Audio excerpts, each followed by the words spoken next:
Hi guys, today we're doing section 3.1. You should have already done a 3.1 intro. Really, if you think about what we're doing in section 3.1, it's nothing new. It's what you did in Algebra 1. The reason we're doing it is because it is solving systems of two equations and two variables. Because when we get to section 3.2, it's going to be three equations and three variables.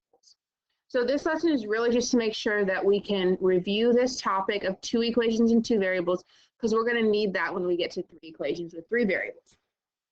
So we won't be doing every problem. There are three ways that you can solve a system. The three ways are graphing, substitution, and elimination. Elimination is going to probably be the most helpful in going forward, so we're going to spend the most time on that. What I'd like you to do is read through page 29 and answer question 1 and 2, and then unpause the video when you're done with that. So we're not all going to have the exact same answer, but for number 1, you might have gotten something like 9.15, comma 3.3. which would mean that at a price of $3.30, people will demand 9.15 million gallons of gas, and companies will be willing to supply it. For number 2, what problems can arise? Well, you can see we had to approximate. The graph wasn't clear enough for us to get an exact number, and so that is why graphing is not always the best out of your choices: graphing, substitution, and elimination. All right, so looking at number 3, you guys know how to graph these basic equations. So again, pause the video and try 1 or 2 of them and write down your solution. Here's what you should get, depending on which one you did.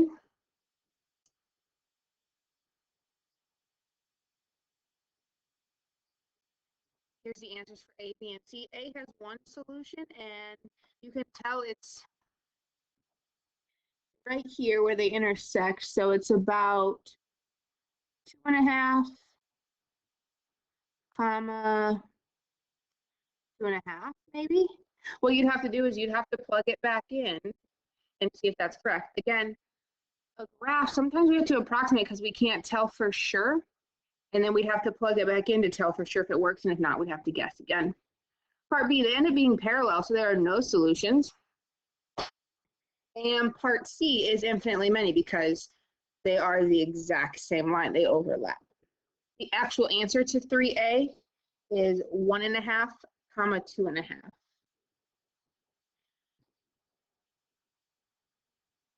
You will see this vocabulary on the left of yours, actually not the right. These are not super important, they're not going to come up that often. They could be on a standardized test like a SAT. But if you read through those descriptions, you will understand what they mean. And once you read through them, you'll see that the first graph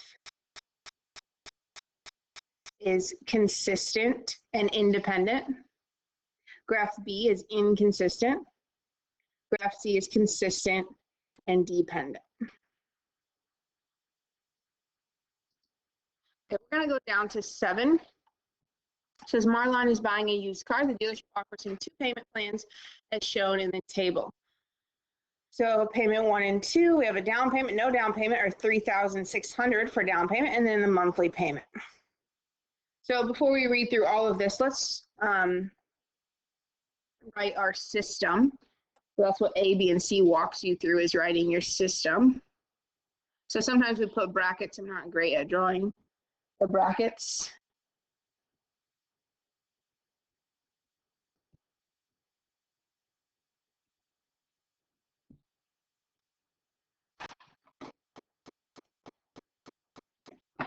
Sorry.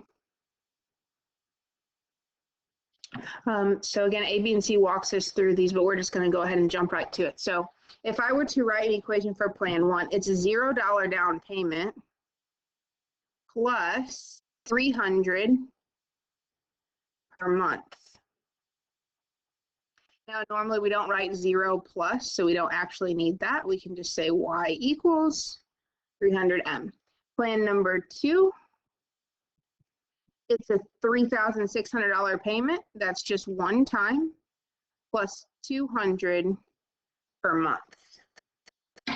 Now, what they're going to ask you to do on the next page, page 32, is graph it. We're going to save time and not graph it because, again, I want to work more on substitution and more specifically elimination. So let me go ahead and kind of show you what that would look like if I were to graph both of these.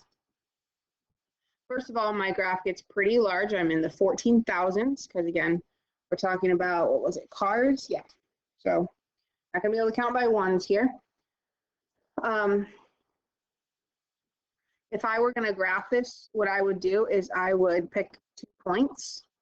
So in looking at this first equation, I would pick maybe month 1 and month 40. Plot those 2 points and connect them. This is what I end up getting. And you don't have to do this, I'm just showing you. Plan 1. So again, I don't want to necessarily do the y-intercept and the slope a bunch of times. That's going to take a while. I'd rather pick maybe month 6 and month 36 and connect them, and then plug in 6 months for this plan, 36 months for this plan, connect them. Wherever they intersect, that's your solution. Again, you may have to guess. In this case, it looks pretty exact. It looks like in 36 months, the amount paid on both of them will be the same at $10,800. All right, let's go ahead and get into substitution. Your book goes through an example. Here on page 33, we will do one example since you've already had practice at this. So let's go ahead and do, let's do C. So with substitution, what you want to do is you want to get one variable by itself. So let's say I want to get y by itself here. So this equation is going to be y equals 16 minus 3x. I didn't change anything, I just got y by itself, so I moved the 3x over. Now we substitute this, since it's equal to y, in for y. So that's going to say, instead of y minus x, it's going to say 16 minus 3x. That's the y part, minus x equals 4. That's going to be 16 minus 4x equals 4. Subtract 16. Divide by negative 4. X is 3. So I know they're going to intersect at 3 comma something. And once I have my x value, I can plug that back in, either here or here. And usually the easiest place is to plug your value back in here. So 16 minus 3 times 3, or 16 minus 9, which is 7. So this is my answer. I should write it as an ordered pair. I can also check it by plugging it back into both of the original problems. So substitution, get one variable by itself, substitute it into the other equation. That will give you one of your variables. All right, if you want more practice on A and B, you can do those. The answers for A, answer for A is negative 14, comma 13. The answer for B is 12, comma 1. All right, let's skip to elimination because that, as I've been mentioning, is going to be the most useful going forward to section 3.2. So it walks you through it here, which you've also done this in Algebra 1. Let's go ahead and do one together. So for elimination, what you want to do is you want to get a variable to be opposite. You can see in part A, I have negative 3y and positive 3y. That's what we want to get. Once we get that, we add the 2 equations. So negative 2x's plus negative 5x's is negative 7x. Negative 3y plus positive 3y is 0y, which I don't really write 0y. 5 plus negative 40 is negative 35. What's left is pretty basic because there's only one variable, so divide by negative 7 and I get 5. Now that I have x is 5, I just need to plug 5 back in to find y. I can plug 5 into this x or to this x. So go ahead, grab your calculator, do the work there, and see what you get for y. You should get negative 5.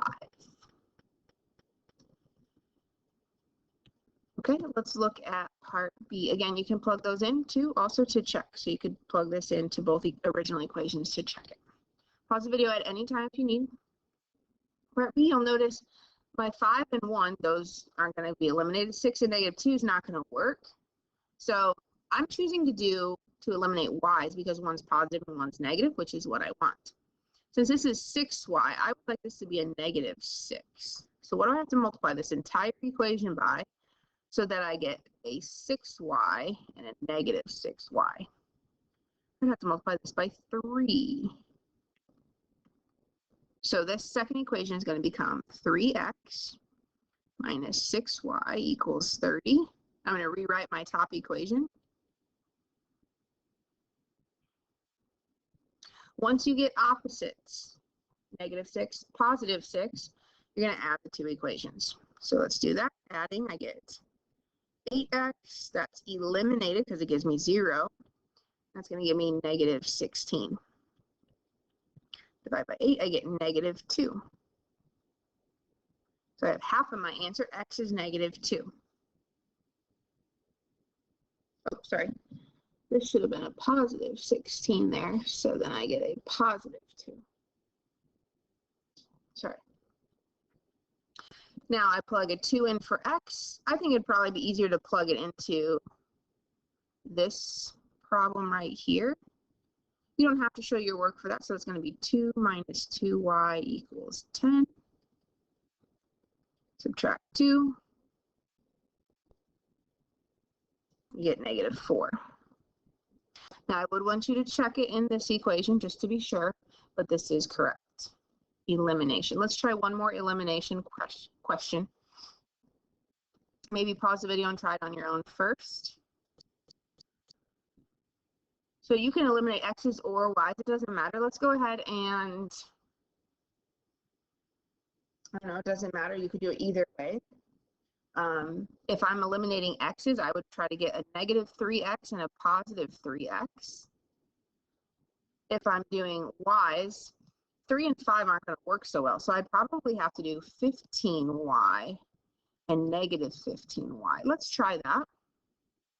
Let's go with the y's because it's a little harder in case you encounter a little bit of a harder problem in the next section. So again, we're going with y's, but I can't really multiply 3 by a nice number to get 5.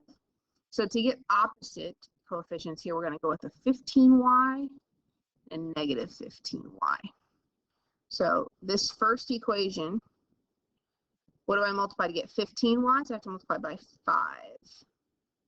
So let's go ahead and do that. The whole thing, both sides. That's going to give me -15x plus 15y equals 105. Now for this bottom equation, I want to have -15y. I currently have a -5, so I'd have to multiply by 3.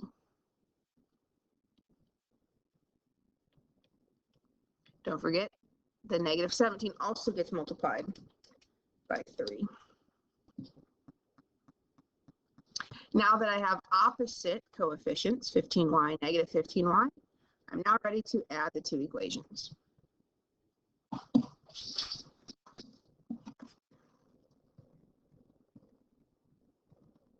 So y is eliminated. It doesn't always have to be that y is eliminated. You could eliminate x.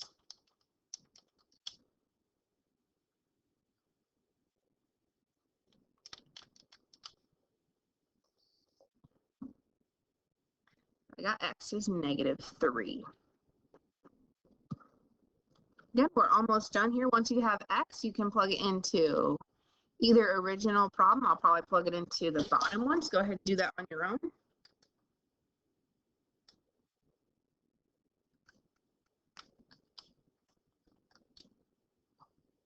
You should end up getting 4. Now there are word problems that you might come across in this section, but they're not going to come across too much in section 3.2. What I really want to make sure is that we can just use elimination because we're going to be using that a lot. So go ahead and any other practice you need to do, make sure that you can do. Graphing and substitution are important, but elimination will be the most helpful for tomorrow's lesson.